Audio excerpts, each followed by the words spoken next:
afternoon, everybody. Do our typical waiting a few minutes to see who else signs on.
All right, we'll wait just one more minute to see if anybody else signs on, and then we will go ahead and start our lecture.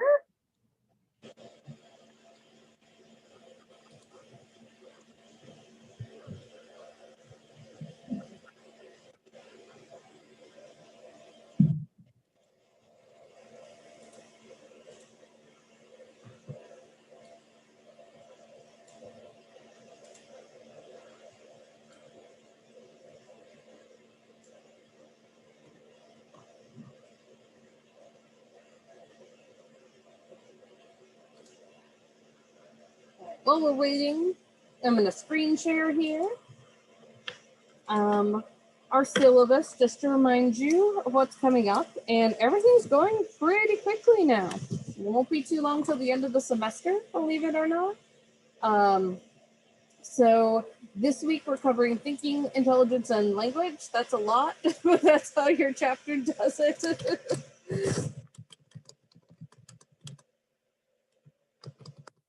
And I just asked privately in the chat if there's a quiz today. What I've decided to do with the quizzes is just do them at the end of me talking about stuff, just because that'll help you get all the information in and help me see how well you're retaining it. So at the end of the day on Wednesday, you'll have that, and you will be able to sign off whenever you're done, so we won't have this awkward gap at the beginning where everybody's just kind of waiting for everybody else to finish.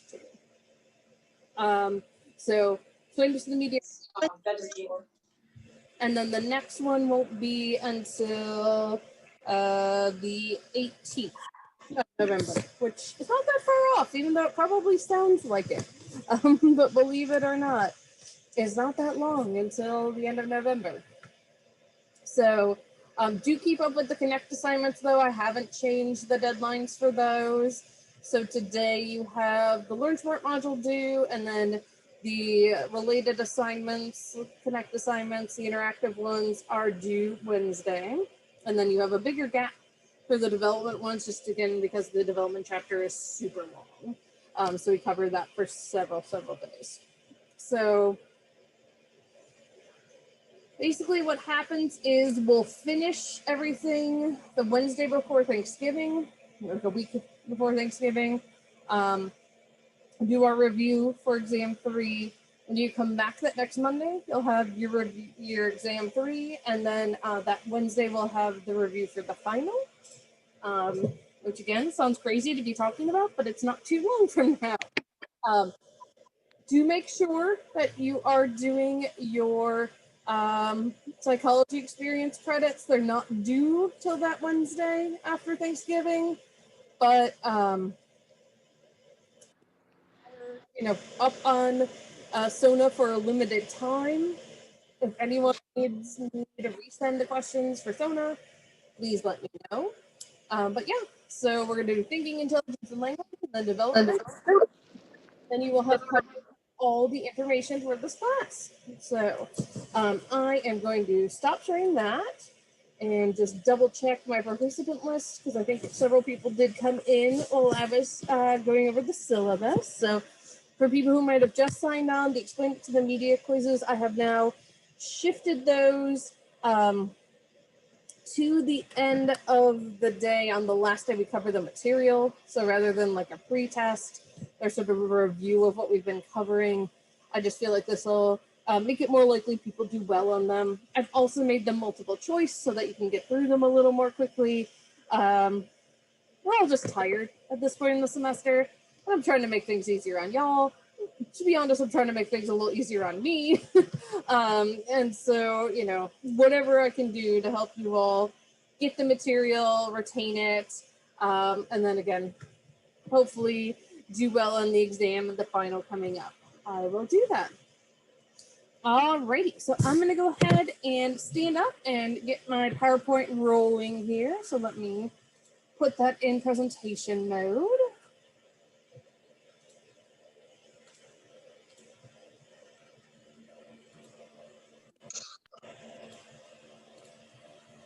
All right, and I've got the chat open in case anybody does need to ask questions or make comments.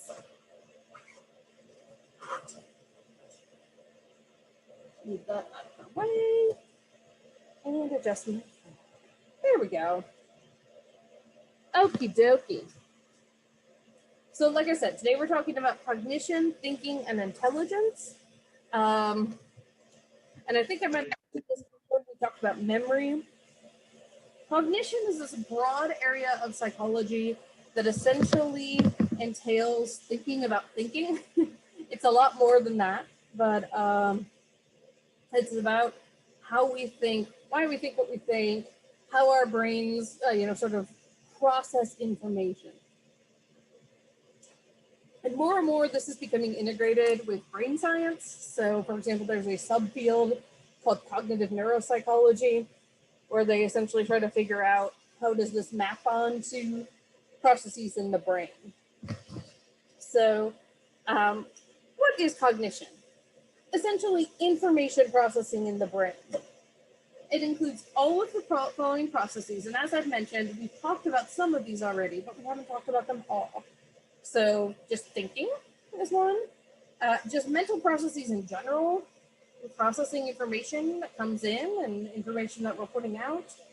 Attention, so paying attention to something.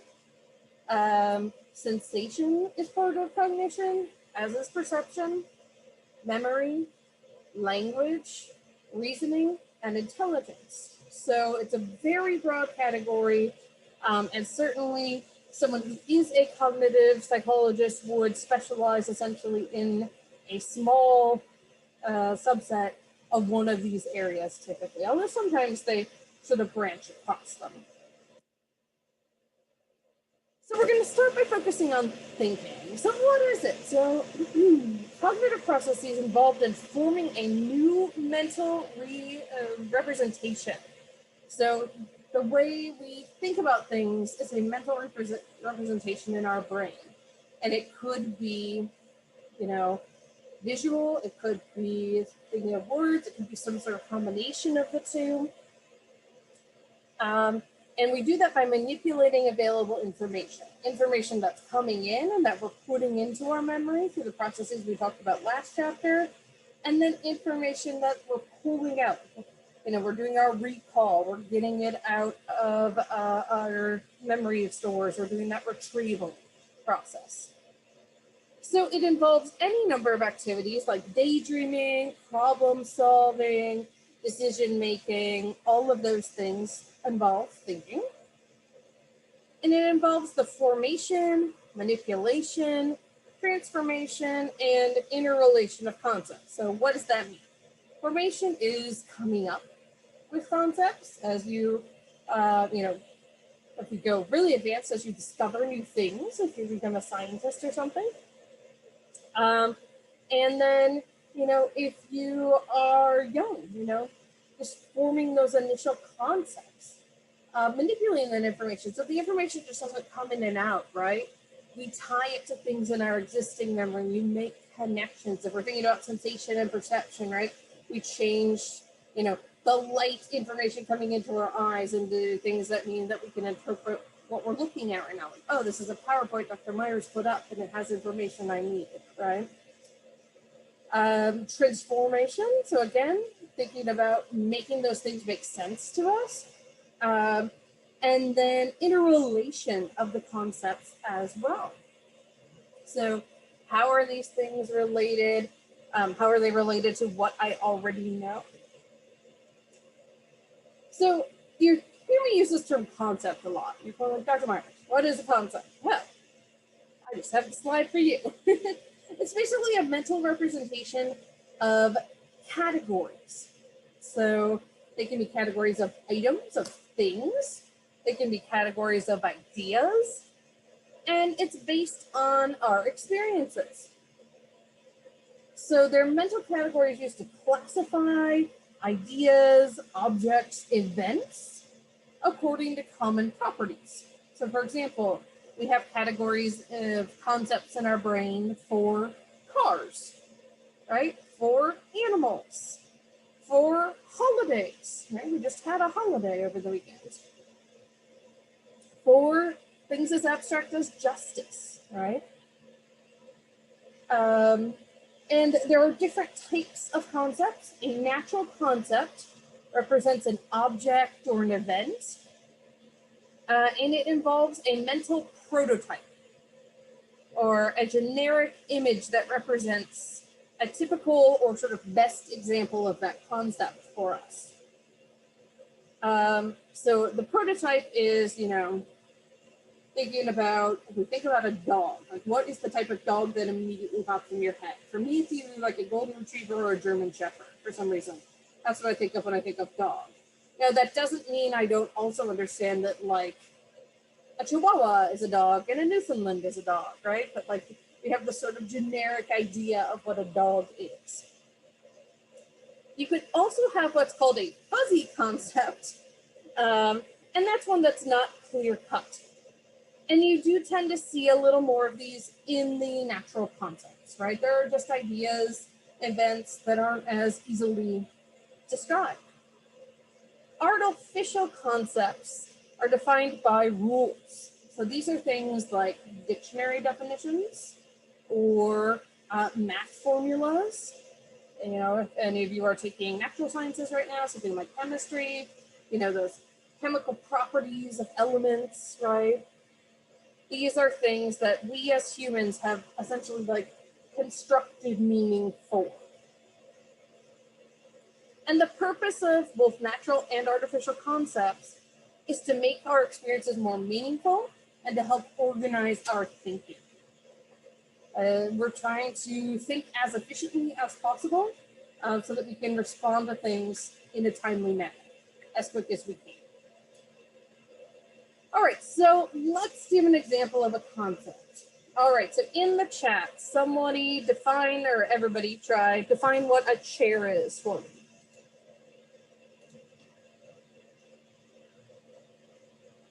And if you couldn't hear what I said, a chair, C-H-A-I-R. I don't want to give you more description than that, because I don't want to take away from your definitions. So what is a chair?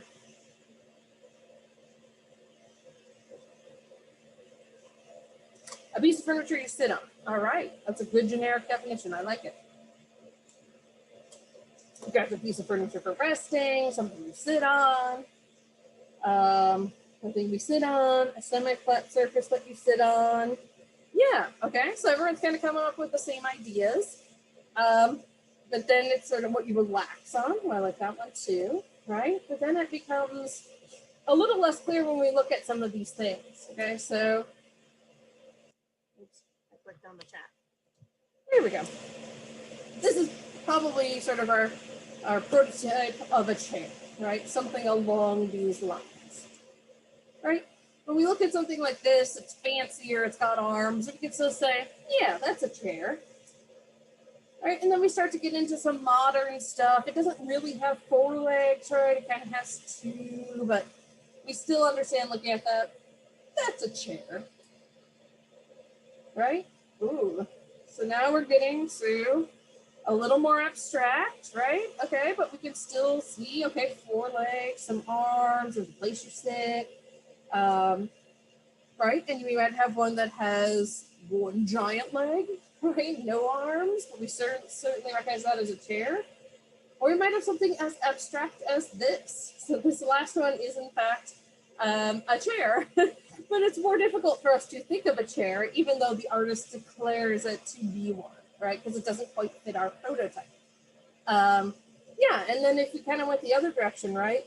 Thinking about your definitions, right? So like in theory, if we look at like a flat surface you can sit on, I could sit on a table, right? I could sit on the ground, right? I could sit on my driveway. So it's sort of like our brain knows how to make both those extremes make sense, right? That a chair is a certain thing, and even when it's as abstract as the 6th image I put up here, we can kind of look and go, okay, I can see how you could call that a chair, right? All right. Another concept we can look at is a fuzzy concept. It's a more abstract example, right? And this is the concept of family. When thinking of the concept of family, we typically think of a family as the one here right under the word concept, right? We tend to think of mom, dad, 2 kids. I remember when I was in college, it was like 2.5 kids, a dog, and a picket fence, right? Like then we were all like, what's the half kid? We were snarky college students. So, but the idea here is that's what we think of when we think of a nuclear family, right? But you can also think of a single parent family like we have in the middle here, right? Some people, one parent has passed away, the parents are divorced. More and more, some cases, there is only one parent, and there might be like a sperm bank or an egg donor or a surrogate involved, right? You know, your family might also be an extended family, right? So maybe you live with your grandparents or an aunt and an uncle, or maybe your grandparents live in the same house as your parents, right? You know, and then we can think about, you know, what about same-sex couples? Yeah, they certainly, I think, would fit our definition of a family. And then, of course, I had to put the little nod to modern family as well, right? That's a nice representation of varying family, mixed families, etc. Divorce, a same-sex couple, adoption, right? All sorts of things there. And we can all understand how these are families, right? But there are certain people who would seek to deny the ability of some of these families. So, for example, something as simple as unmarried family, you know, Jay and his wife, Gloria, like they are a mixed race couple. And, you know, it used to be illegal to marry someone who was not the same race as you. So actually the Supreme Court case that helps turn that down was Loving versus Virginia, because Virginia had very strict laws against it. So the couple, the Loving was actually their last name. Perfect for a case like this, right? And they went through the ranks of courts to get their case to the Supreme Court and get that challenged because they loved each other and they wanted to be a family. So these concepts can be fuzzy, and that's okay, right? But it just means that sometimes it's harder for us to wrap our heads around. All right, one of the things that helps us with concepts is what's called mental imagery. And so this is visual imagery we're able to produce in our minds. So it adds complexity and richness to our thinking. It is a mental representation of a stimuli that's not actually a stimulus, or multiple stimuli that are not actually present physically, right? So even though you left the room, I could still pull up a picture of my cats in bed in my mind, right? I don't need to like go hunt him down and be like, well, what do you look like? He would hate that.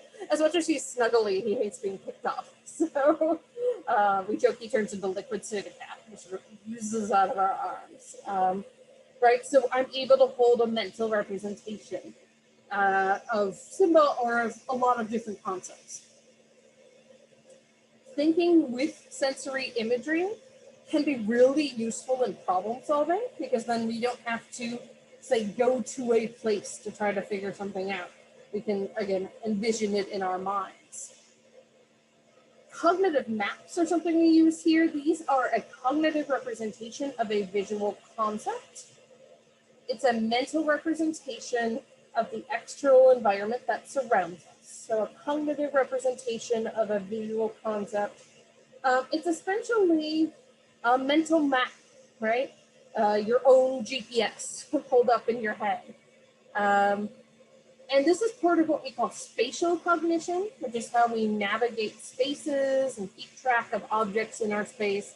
It's why if you get up in the middle of the night in your dorm room and you don't turn on the light, right, you can make your way to the door because you have a mental image even in the dark of where you're going.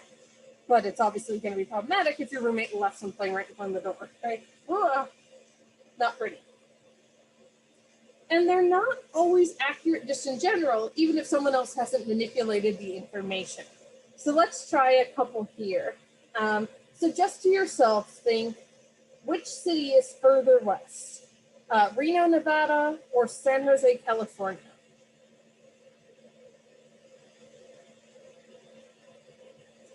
So the vast majority of people will say San Jose because we just think of California as further west. But actually, San Jose is in this area, and then Reno's up here, right? So Reno is further west than San Jose. Another one close to my heart is, which city is further north? Windsor, Ontario, Canada, or Detroit, Michigan?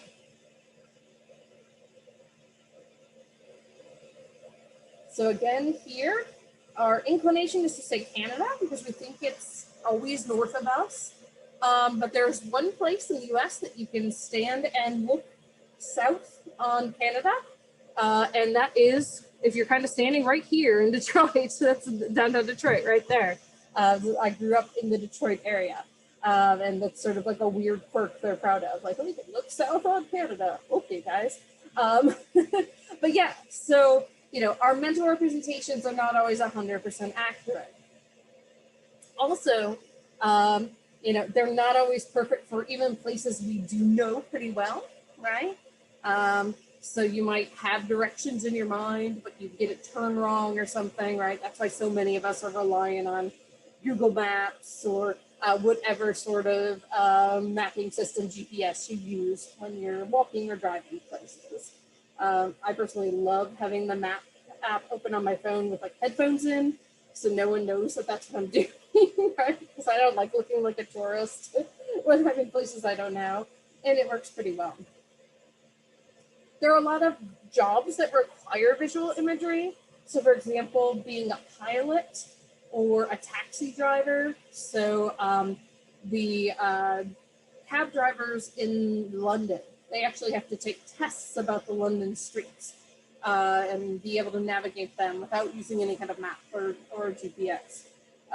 You know, other things would be obviously people who are surveyors, Uber drivers now, right? Although they do have help from their things. If you are any kind of like wilderness explorer, outdoor leadership person, right? You've got to be able to navigate the woods and have mental maps of that as well. So mental maps are really helpful.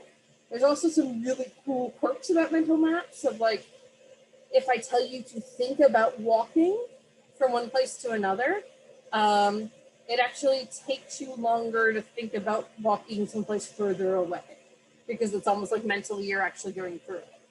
So some fun quirks there. All right, mental rotation is another fun task. So this is whether you can mentally rotate the image and see like what would it look like if it went 90 degrees or it flipped over, or, you know, rotated some random amount.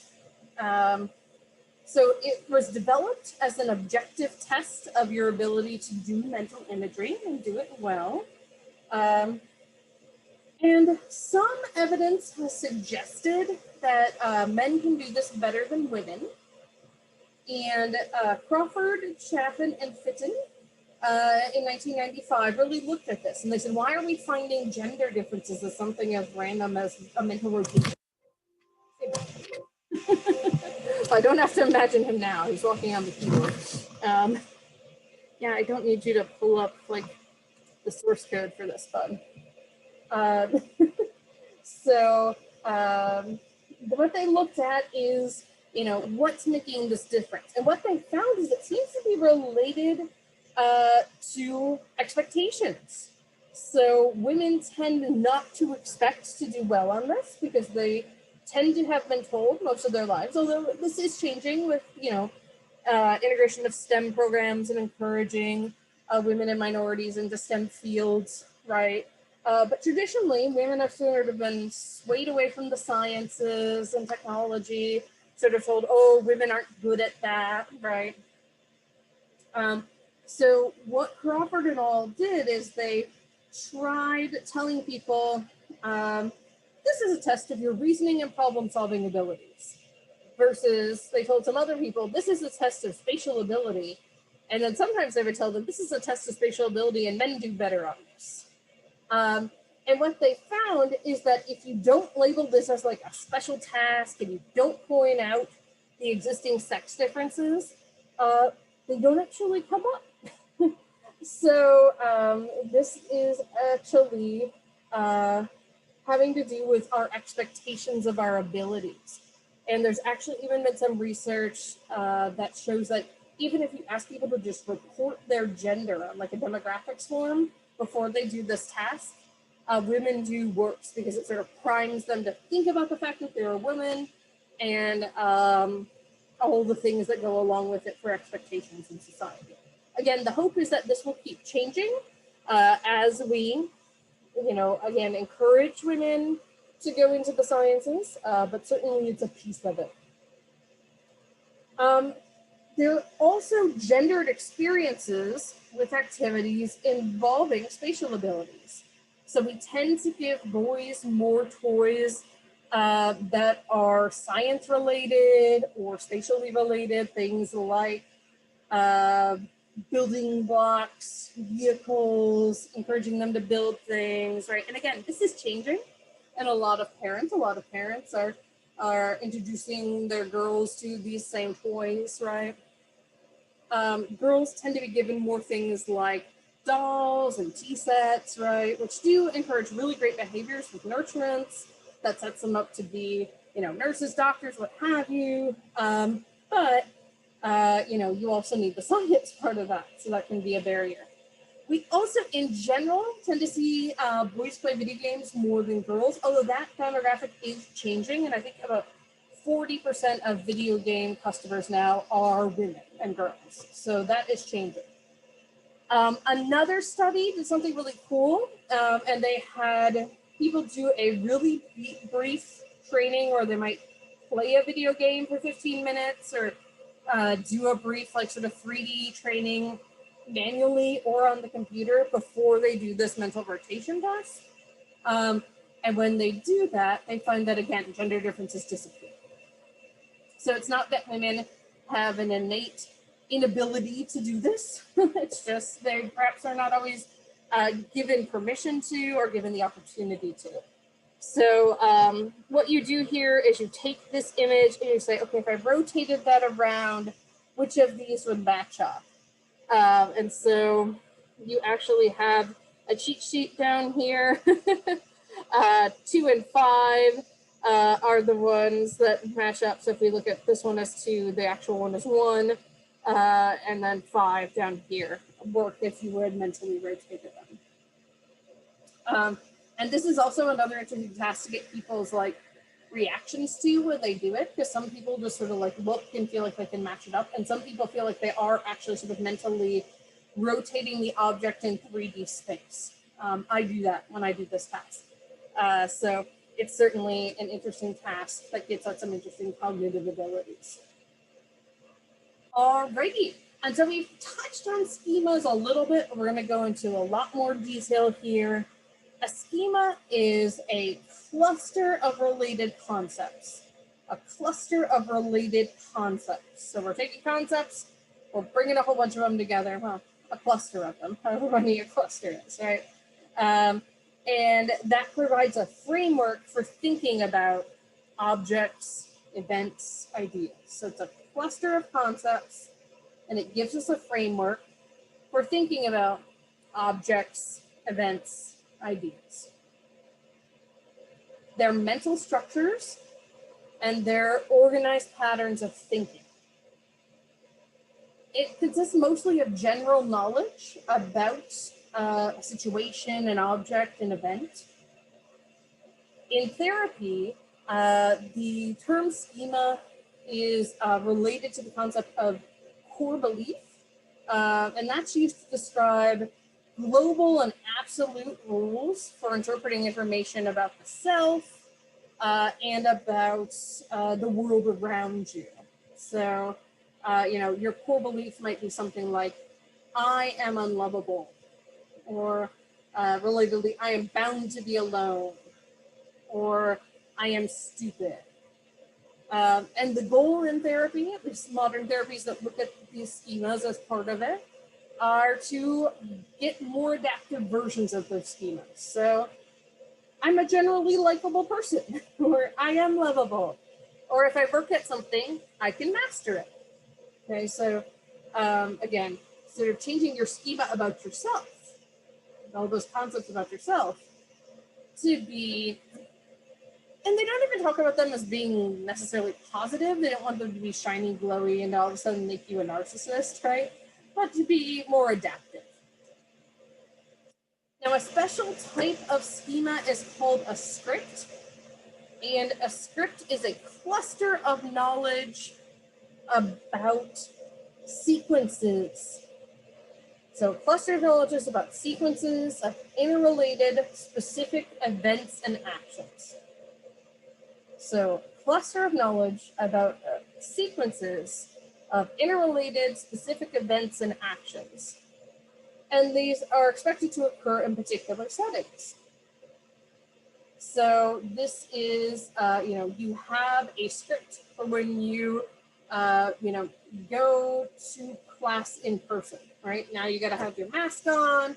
You go and you make sure you sit 6 feet apart, right? You sit at your desk, you take out whatever notes or books you need for the class. Relatedly, you have a script for if you're involved in a sport, right? You might go to the locker room and put down your stuff, change if you need to, go out to the field, and then, maybe you have a standard warm-up you do every time, drills, things like that, right? So it's like people don't have to tell you every time, hello, this is the classroom, come in, sit down, right? You have a script for that. You know how to do it. It's a simple, well-structured sequence of events and associated with a highly familiar activity. Yeah, it's going to be very rude when we can go out without masks. I was actually going to relate that. So I thought that you mentioned that in the chat, Michaela. So, our scripts have been interrupted slightly, right? So like I think about a script for going to a restaurant, right? Typically you just sort of like get out of your car, walk in, the hostess seats you, right? Now you got to make sure you have your mask and you keep it on to the table. And again, you might have to wait longer if you want to eat inside because there are fewer tables available, or you might be eating outside even if it's cold, right? Now your server will come over maybe with a face shield or certainly a mask, right? And so our scripts have changed because of COVID. And we are adaptable organisms. Humans are pretty adaptable. So we have changed as we go through them. All right, so another important piece of cognition is problem solving. So good problem solvers are skilled at identifying the problem. So you have to figure out what the problem is before you can solve it, right? If something's not going quite right, you have to sort of be able to pinpoint, this is what's happening, here's what's wrong. And then good problem solvers are also good at selecting a strategy for solving that problem. And there are multiple different strategies we can use. Trial and error, right? Just try something and see what works. And sometimes this is all we can do, because we might not have information accessible to us about how to solve that problem. Algorithms are problem-solving procedures or formulas. So problem-solving procedures or formulas. And algorithms guarantee a correct outcome if applied correctly, right? So I think of my husband is a supervisor at North Naval Shipyard and works in radiological oversight. So they work on the reactors on the submarines.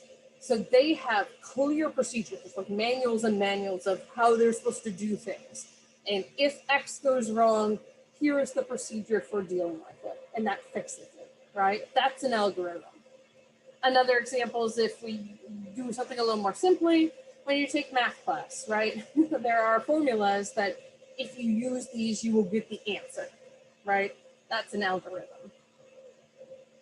Heuristics are cognitive strategies used as shortcuts to solve problems, especially complex mental tasks. So cognitive strategies used as shortcuts to solve complex mental tasks.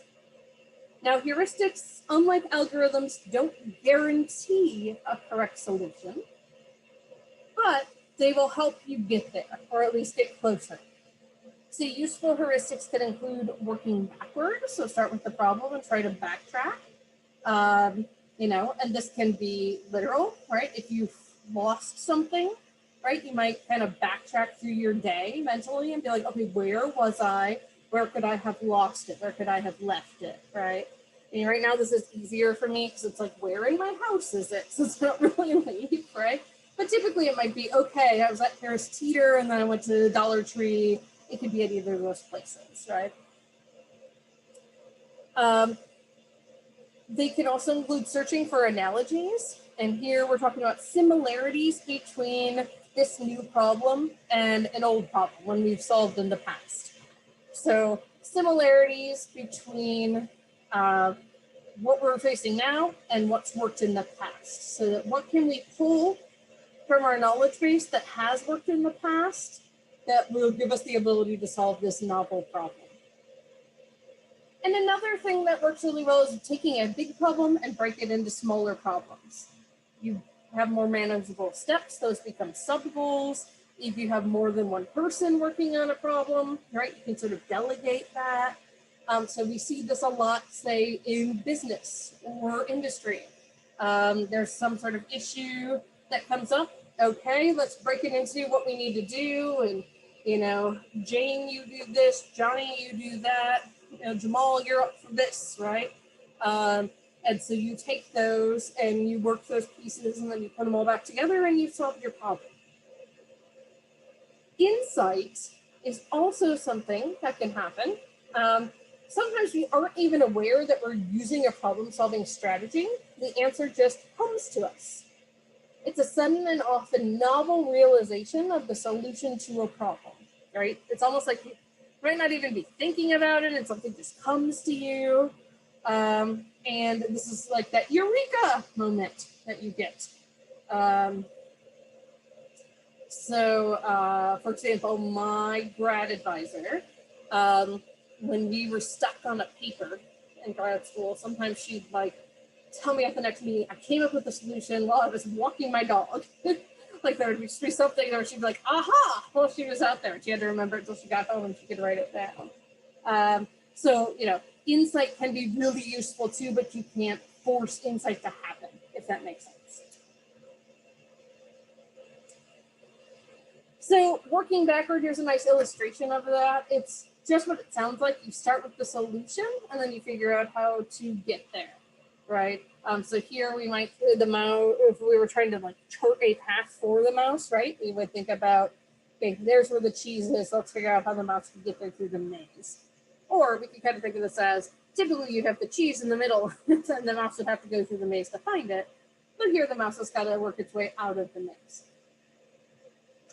This type of work, by the way, mazes, tasks that we have animals problem solve, has given us a lot of insight into animal cognition and intelligence.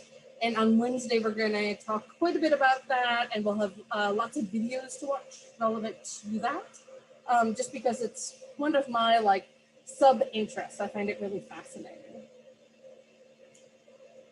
All right, And here's an example of working backwards. And this is from the webcomic XKCD. And the author here said, handy exam trick. When you know the answer, but not the correct way to get there, derive blindly forward from the givens and backward from the answer, and join the chains once the equations start looking similar. Sometimes the graders don't notice the seam, right? So it's like, you did way too much work there, right, to just get to what 3 times 9 are. But certainly it got you the right answer, which was 27.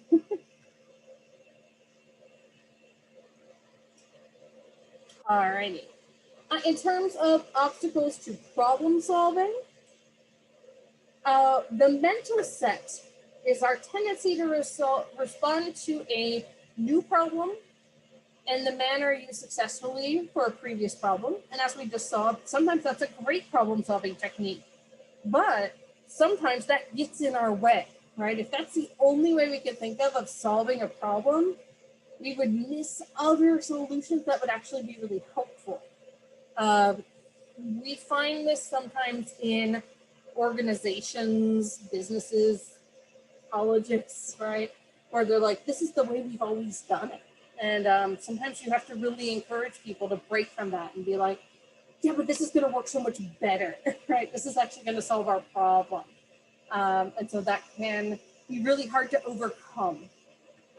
A related thing is what's called functional fixedness, which is our inability to think of a new use for an object associated with a different purpose. So our inability to think of a new use for an object associated with a different purpose. So nice example of this. One time I was eating with a table of professors and the calf was out of spoons. Normally it's forks, but for some reason it was spoons this time. And so a couple of us got tortilla chips and we were just eating our soup with tortilla chips. And a couple of us were psychops. And we're like, oh, we're overcoming functional fixedness, right? So it's, again, just sort of a way that gets in the way of problem solving. If we can't think of what is another object I have at my disposal that could help with this, right? If anyone's ever seen the movie Apollo 13, they have a really nice example of overcoming functional fixedness where their oxygen filters were breaking down. And like, they're like, well, we can just move the one from the lunar rover. And they're like, yeah, that's a different shape. Like, hey, who designed that? That was dumb, right? So they actually had to like take what they had on the ship and tell them how to construct a new filter out of that. So they were able to overcome functional fixedness. Self-imposed limitations really get in our way. So this is using unnecessary restrictions, not thinking outside the box, saying, oh, I can't do that because I've never tried it or I've never been able to do it, right? That can really, really get in our way. All right, so take a minute and try to unscramble these words. You can just write them down somewhere for yourself. You don't need to put them in the chat or anything. I'll give you a minute to look it over here.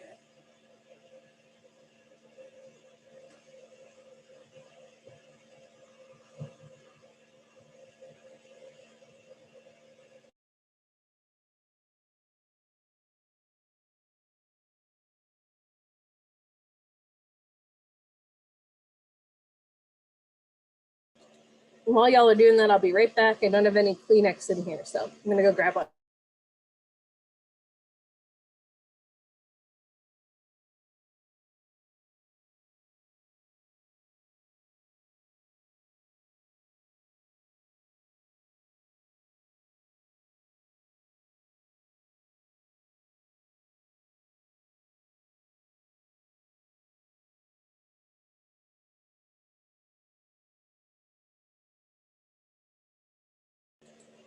Okie dokie. So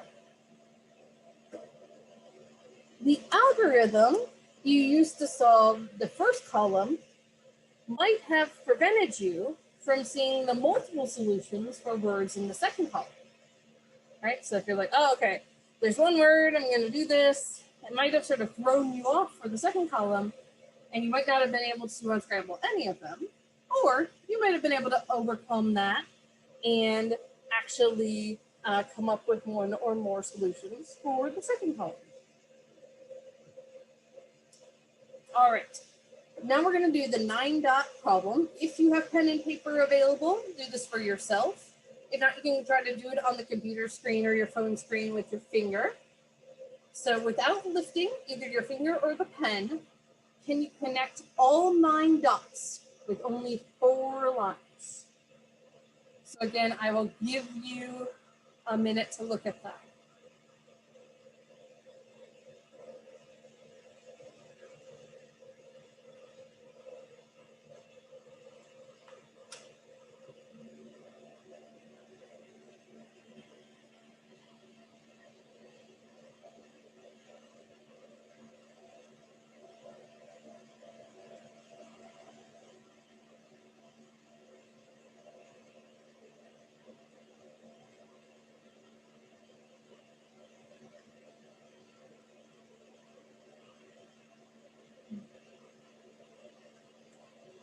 All right.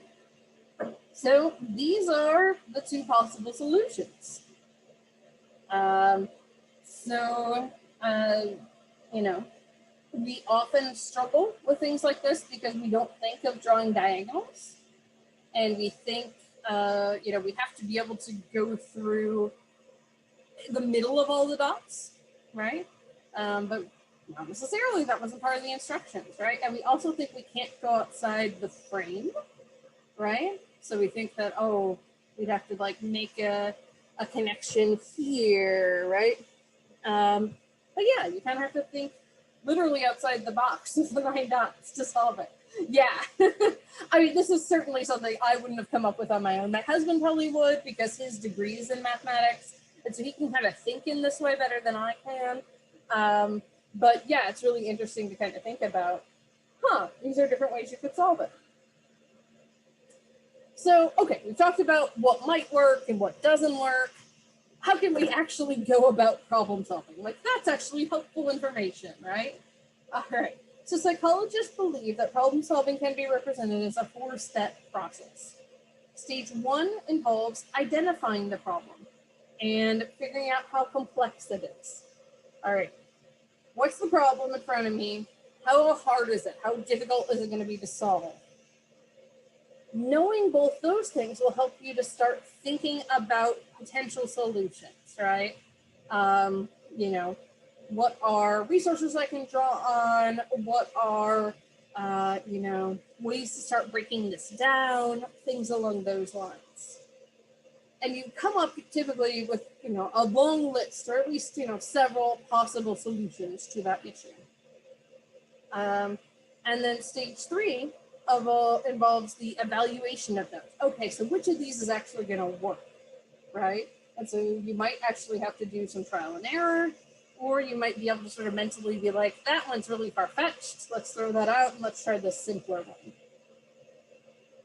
And stage 4 is trying the solutions and evaluating the results. If the results are not satisfactory, we may have to go back to stage 2 to kind of go through this process again.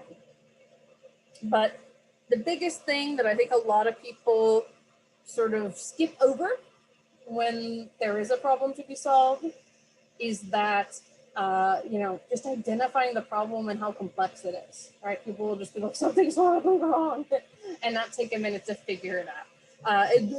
Again, simple example, you know, someone who's very bright, has a PhD that I know, was like, the Wi-Fi is just not working on my computer. And so we were all trying to troubleshoot. And then someone said, have you looked at the little switch on the side? Did your Wi-Fi switch get turned off? And she was like, what? There's a switch on the side, right? And then she found it, and that was the problem, right? But if you didn't know that switch existed, or you were like, why on earth would there be a switch that could accidentally be flipped off, right? You would miss it.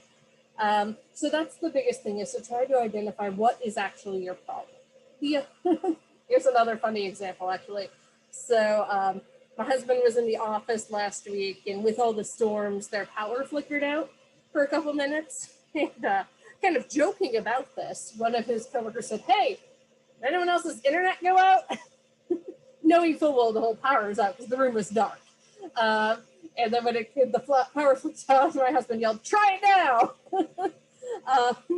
So again, you know, just the idea of if we put the wrong problem in front of ourselves, we might never get to the solution we need. When we are problem solving, when we're making decisions, when we're using our judgment, we often run into difficulties. And these that I'm going to have on the slide here are some of the most typical ones, but they're not the only ones. So just sort of know that. Confirmation bias is where we ignore or find fault with information that doesn't fit with our opinions. And then we only seek out information that agrees with us. So, you know, people on both sides of the political aisle do this. People from different religions do this, right? It's you look for information that supports what you already believe rather than trying to think critically about all your positions. Hindsight bias, this is what's called Monday morning quarterbacking. So this is you come in and you talk about the football game over the weekend and you're like, oh, I knew they were going to win. Sure you did, buddy. Right, when the odds were against them. And that's really easy now that you have all the information. This is where they'll say hindsight is 2020, right? 2020 vision. It's really easy to see things clearly when they've already happened. Then there's the anchoring bias. And this is where people use a faulty heuristic caused by basing an estimate on information at the beginning of the problem. So they look at like the start of the problem, and this could be a literal math problem, for example, or it could be, you know, a real world issue. And then they don't adapt their solution as they go along, right? They're all just going based on what they initially knew. And that can be really problematic as well, right? That might mean you don't get to the proper solution because you're not taking into account the new information. Representative bias. This can be what we would typically think of in terms of prejudice, racism, sexism, other forms of discrimination, right? But it can also be sort of, you know, just common things people throw out like, oh, all people who teach math are nerds, or all blondes are dumb, right? We know those things are true, but even if we cognitively know that, it's still like in our brain and like surprises us. I don't know if anyone else watches Shark Tank. Love Shark Tank. They had an episode, I think 2 weeks ago, where there was a guy with a PhD who had come up with like a new type of snack, right? Because he was a food scientist. And at the end of his presentation, he like ripped his shirt off and he was like, I was also a former bodybuilder, and of course he's ripped. And like, that's not what you would think of when you think of someone with a PhD necessarily. Not that I don't have very fit colleagues. I had a friend in grad school who could have bench pressed me. She could literally bench press more than my weight. So certainly, you know, that exists, but we don't always necessarily think of it because of these representative biases. Then there's the availability bias, which is when we judge the probability of something by just how easily it comes to mind. And then we're just relying on our own brain, which, as we've seen before, isn't always 100% accurate, right? Yes, I know, you want to be on camera, I know. So, you know, this, again, might give us problems. So we can think about something as simple as a concept, right? So if we think of bird, right, we tend to think of something with a body and, you know, small and flying, right? So we would forget like penguins, and we would forget ostriches and emus, things along those lines. So, you know, the availability bias might really lead us to make poor judgments because we're not letting ourselves think of other possibilities. And then there's what's called the tyranny of choice, that too many choices can actually be bewildering, and sometimes people will just give up. So this is the old, like, you know, a couple or friends are like, where should we go to eat? I don't know. Where do you want to eat? I don't know. Where do you want to eat? I don't know. Right? And they end up just like not going or ordering in. Or like you're on Netflix and you're just scrolling through the menus for 20 minutes, and then you're like, I don't really want to watch anything anyway, right? When there's too many choices, sometimes it's just overwhelming. And there's two sort of subcategories here, and I'm going to type them in the chat for you. There's satisficing, where you just sort of, sorry, F when I typed it in there. This is where you just sort of, oops, I'll present it to all of you. Okay, and this is where you just sort of like scroll till you find like the best possible choice to scan. Maybe you're going through like a mental list of restaurants in your area, or like literally scanning through the Netflix possibilities, right, or Disney Plus, whatever platform you're on. And then there are also what are called maximizers. And maximizers try to find the best choice. And they try, and they try, and they try, and they've got to find the best possible choice, right? And they like overwhelm themselves with how many choices there are out there. And it really stresses them out. And that means sometimes they procrastinate making these decisions. I give this example of in my family home that I grew up in. At one point, the sink was one of those porcelain sinks, and it got chipped. And my mom was like, "Yeah, we'll just cover it for now with one of those like rubber things that goes over the divider between the two sinks." And it took my dad about 10 years to finally replace that sink, because he is always looking for the best option. So that maximizing is obviously another example of tyranny of choice just becoming so overwhelming it can get in the way. All right, so that is, yes, oh, good question, Carter. So fight or flight are natural instincts, at least that's what we thought were the original natural instincts for those. For if there is a life-threatening situation or one that feels, but there are also several others. So there's freeze, and that is, yeah, that's essentially the fawn response. That is the deer in headlights, that is the possum playing dead, right? That is the Jurassic Park, if you don't move, the T-Rex can't see us, which biology now shows wasn't true, but you know, they thought that at the time when they made the movie. And then there are two other ones. There's tend and there's befriend. Tend is that when we're in life-threatening situations or problematic situations, sometimes we will actually just take care of other people, particularly those younger than us.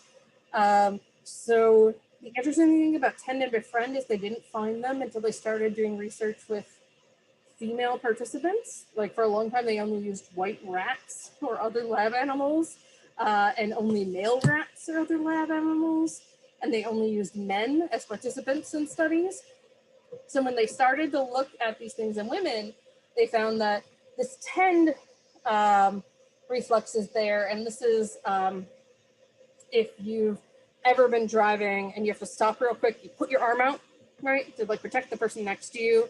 I think of the movie The Blind Side, how the football player does that for this like adopted or foster brother, right? He actually hurts his arm because of the airbag.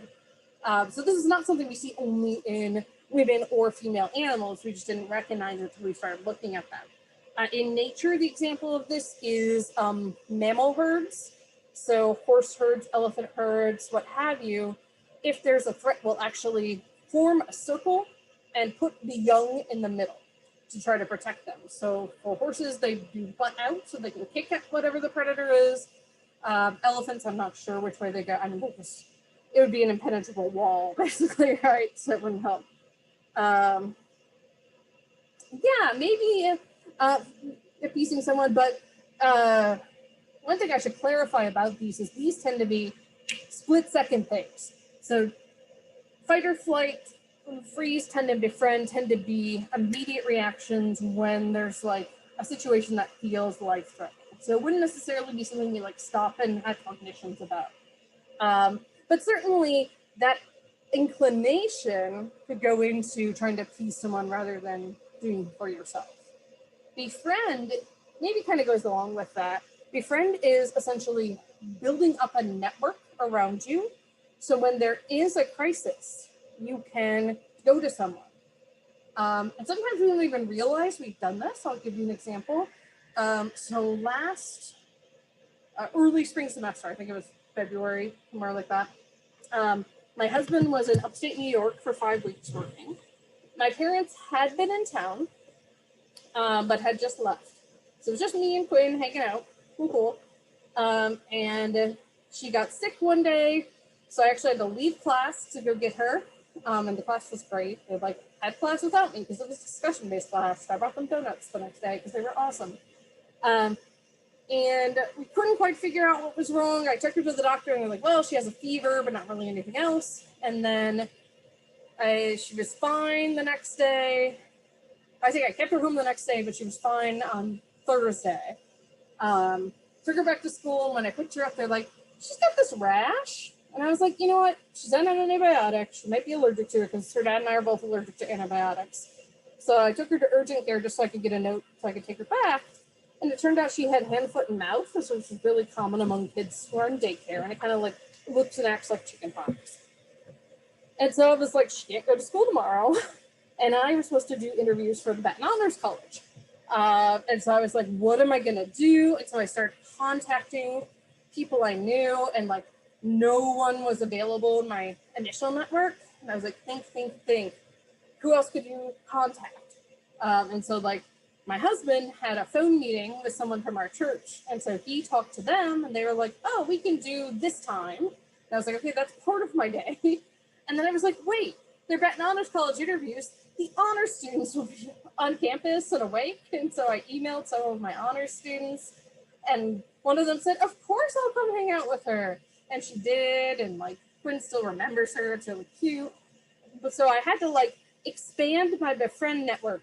But because I have this great network, because of Wesleyan and because of our church, right, I was able to find that support, which was fantastic. It isn't something that we thought about in terms of what do you do in a crisis situation before we started studying, again, female animals, female humans.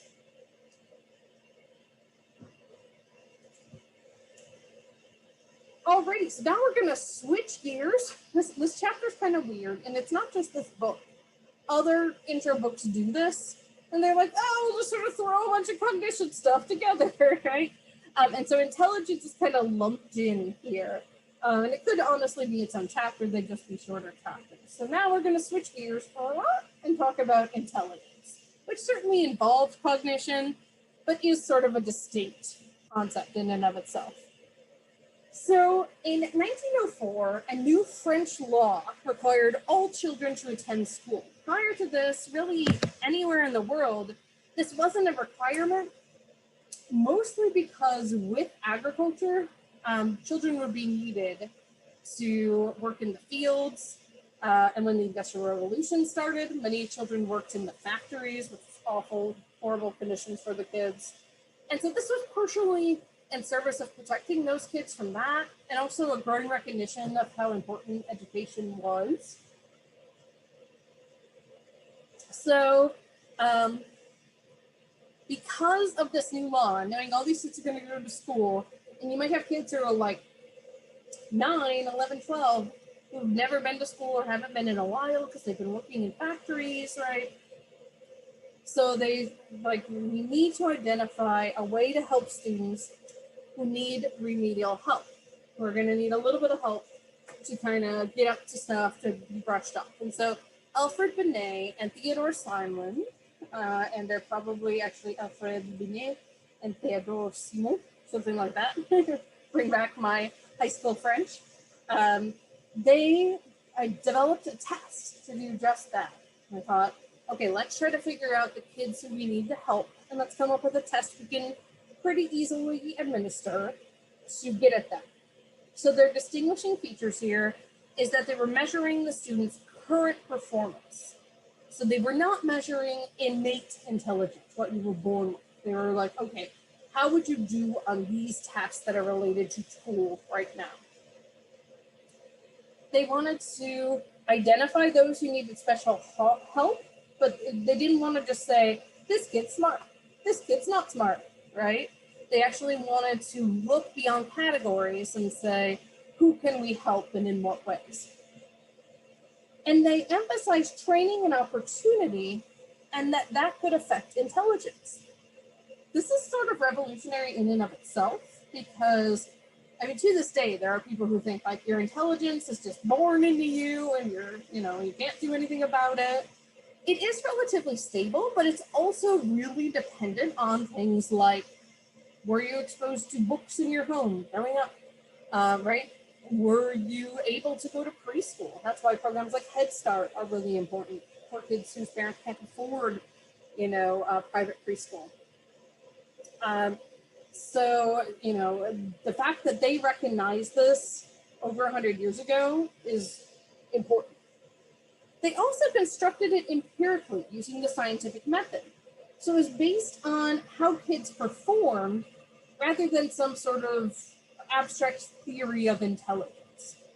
They wanted this for practical reasons. They weren't trying to prove a theory or disprove a theory. So the Binet-Simon test calculated a child's mental age and compared it to his or her chronological age. So the mental age is the average age at which individuals achieve a particular score. And then the chronological age is the number of years since birth, so how old you are. So what they said is that you need remedial help if your mental age is 2 years behind your chronological age. So if you're 11, but you can only do tests that a 9-year-old should be able to do, you can't do tests that a 10-year-old or an 11-year-old should be able to do, that's when we should help you out. So now the really interesting thing is that the Binet test came over to America, and psychologists at Stanford University decided to tweak it, translate it, things like that.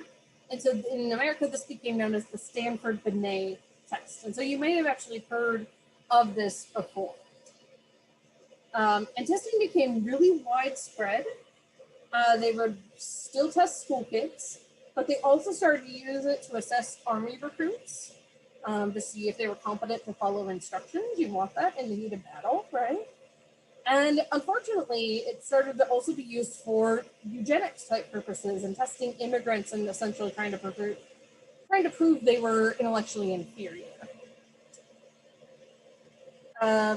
So the Stanford Binet Intelligence Scale is the most respected of the new American tests that were developed around that time. There were a lot of different tests being developed at that time, and the Stanford Binet was seen as the most scientific at that point in time. With this version of the Binet-Simon test, they identified what they called an intelligence quotient for the first time, or an IQ. So if you've heard people refer to IQ, it comes from this idea of an intelligence quotient that came from the researchers at Stanford. The intelligence quotient was your mental age divided by your chronological age. So your mental age is, again, what tasks you can do, and your chronological age is how old you are. And then you just multiplied it by 100. And this formula had some problems, as I have here on the slide. So what they found is that mental age tends to level off in adolescence. So there's not as big of a differentiation. So it's harder to find these people who might need remedial help. Mental growth seems to slow down at that point in time. And so what happens if you use this IQ in this way is that adolescents start to look like adults, but with developmental delays, with some sort of, intellectual disorder, intellectual dysfunction. And so eventually this formula was abandoned. They chucked it out the window because they realized it didn't work. So then there became this idea of having standard scores for intelligence based on the normal distribution.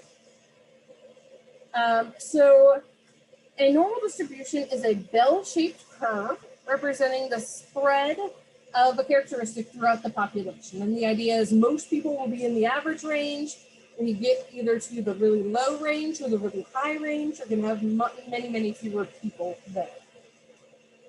And so the normal range where spores falling in approximately the middle 2/3 of a normal distribution. So this is where the vast majority of us would fall. We would be quote unquote normal, right? Whoever gets to define that.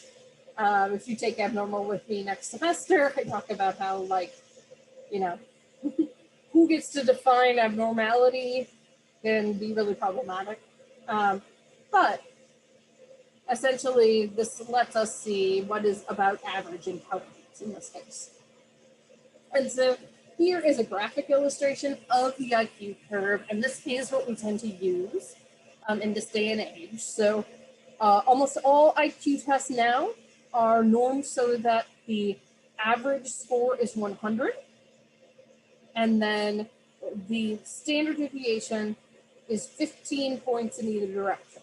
So here you can see within the standard deviation, one below and one above, we have over 2/3, about 68% of people in the population falling there. And then you get out to the extremes, either people who have severe developmental delays or people who are the super geniuses like Einstein, right? And you can see very, very small. So we go from 68% to 0.1% of the population on either end. So the idea is essentially just that people typically are going to be of average intelligence, and there are very few people who deviate from that. When we test today, we tend to use very highly standardized tests. So some of the most accepted, the things that we tend to use, the things I was trained on, are the Wechsler scales. And so these measure your verbal abilities as well as your nonverbal abilities. The modern versions of these scales also include measures of like how quickly you can do things and your attention. And they're age specific and age appropriate. So the one for adults is the WAIS. It's the Wechsler Adult Intelligence Scale, Wechsler Adult Intelligence Scale. The one for kids is the WISC, the Wechsler Intelligence Scale for children. They really wanted these to be vaguely pronounceable. And then we get to the WIPSI, which is a stretch for pronounceability, but that's the Wechsler Preschool and Primary Intelligence Scale, or Scale of Intelligence, I think. And so that is for kiddos, I think it's like 3 and more, maybe 5 and under. To be perfectly honest, we sort of rarely give that one, just because like parents kind of freak out too much at those ages and kids are still developing. So I'm going to end there for today. And on Wednesday, since I can't actually get in my office, but on Wednesday I will show you all a PowerPoint I made that shows some of the waste materials, so you can see what that looks like. So I will get that over in my folder for this class, actually right now, so I don't forget it. And then you will be able to take a look at what some of that looks like. As I mentioned, Wednesday, we're also going to talk a lot about animal intelligence. So we'll watch some cool videos about that.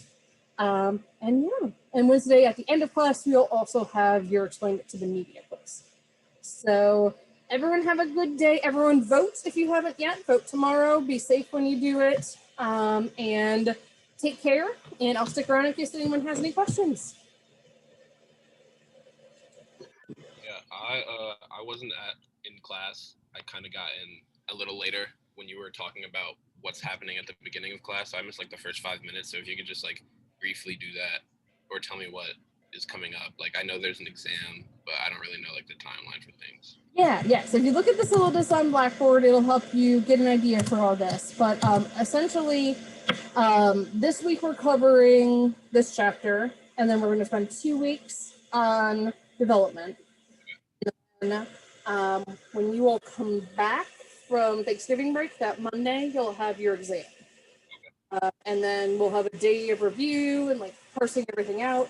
And then after that will be finals, believe it or not. So yeah, and I've changed all the explain it to the media quizzes to do them at the end of the material instead of the beginning, so that stuff will be fresher in your mind and you will have had the chance to talk through it. So Do we have any big like projects I know we have tests and we have regular homeworks, but do we have like anything like no, the only thing you need to keep an eye on if you haven't yet is the psychology experience credits. But those are small. So cool. All right, that's all I really have. okay, awesome. Have a good day.